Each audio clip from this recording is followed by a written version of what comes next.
Merhaba arkadaşlar. Ramazanınız mübarek olsun. Sizinle bugün aloe vera hakkında biraz konuşalım ve birkaç tane aloe vera ile ilgili tarifler vereceğim. Çok basit ve çok kolay. Önce gelin beraber bahçemizden birkaç tane aloe vera toplayalım.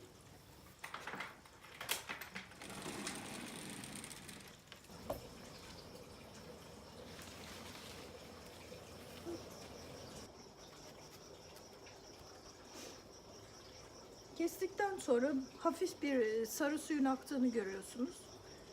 Burayı tekrar biraz daha kesiyoruz. Hafif toksin olabilir o yüzden. Şimdi aloe veramız hazır kullanmak. Güzelce yıkadığımız aloe veraları bu şekilde yatırıyoruz. Önce kenarlarını kesiyoruz.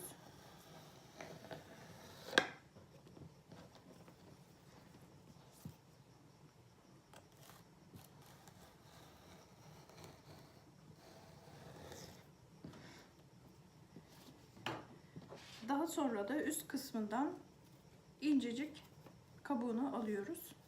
Bu şekilde.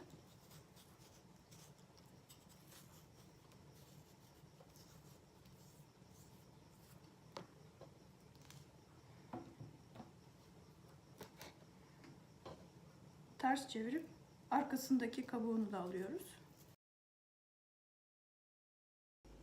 Daha sonra aloe veramızı küp küp doğruyoruz.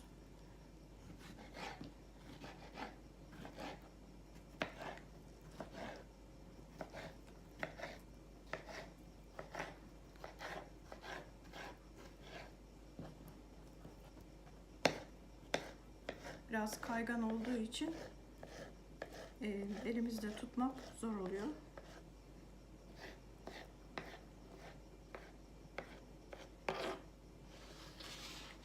Bir kabın içine koyuyoruz.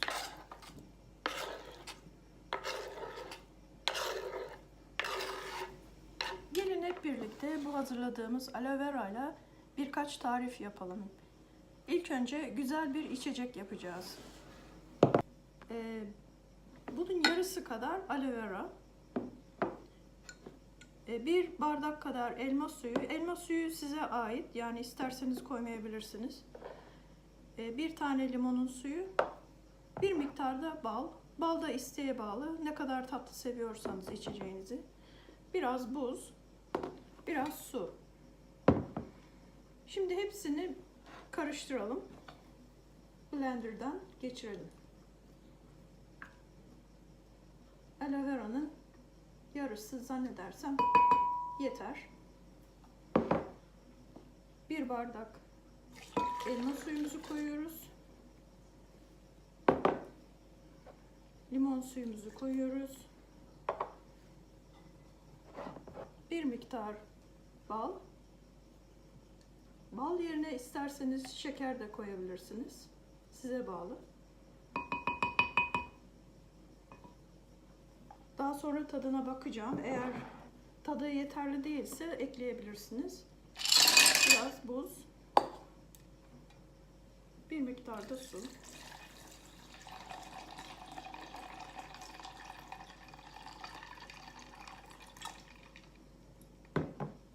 Ve şimdi karıştıracağız.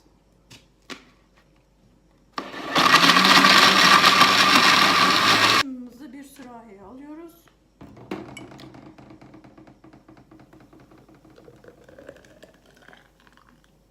Ve çok değişik bir içecek. Tavsiye ederim.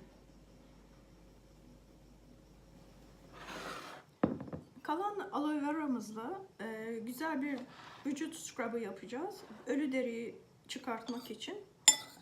Bir kaşık kadar aloe verayı koyuyoruz karıştırıcımıza. Bir bardak kadar şeker. Kahverengi şeker tercihimiz. Bir kaşık kadar da zeytinyağı.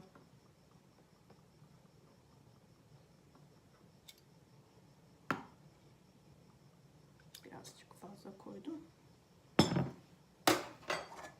Bunu güzelce karıştıracağız.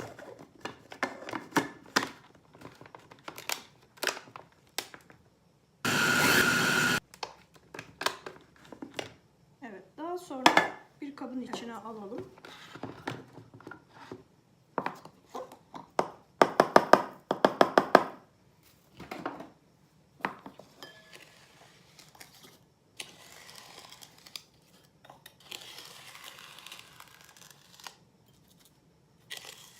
Yaptığımız bu karışımdan bir miktar alıp cildimize sürüyoruz. Bu şekilde. Yuvarlak daireler çizerek.